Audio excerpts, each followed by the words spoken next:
దశాబ్దాలుగా కొనసాగుతున్న ఇంటి స్థలాల సమస్యకు మంత్రి నారా లోకేష్ పరిష్కారం చూపారని ప్రభుత్వం తెలిపింది.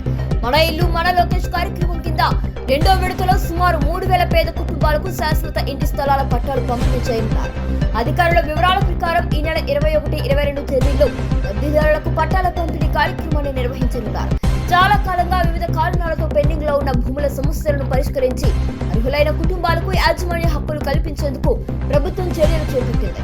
ఈ కార్యక్రమంలో భాగంగా నిషేధిత జాబితాలో ఉన్న భూములకు ఎంజాయ్మెంట్ సర్టిఫికేట్ జారీ చేశారు. దీంతో సుమారు 1000 కోట్ల రూపాయల విలువైన భూములపై పేద కుటుంబాలకు శాశ్వత హక్కులు కల్పించినట్లు అధికారులు వెల్లడించారు. ఈ చర్యతో వేలాది కుటుంబాలకు చట్టబద్ధమైన యాజమాన్య హక్కులు లభించడంతో పాటు భవిష్యత్తులో ఇళ్ల నిర్మాణం, బ్యాంకు రుణాలు పొందడం వంటి అంశాల్లో కూడా ప్రయోజనం కలగనుందని అధికారులు పేర్కొన్నారు. ఇక మంగళగిరి నియోజకవర్గంలో ఇంటి స్థలాల సమస్యను శాశ్వతంగా పరిష్కరించే దిశగా ఇది కీలక అడుగుగా భావిస్తున్నారు.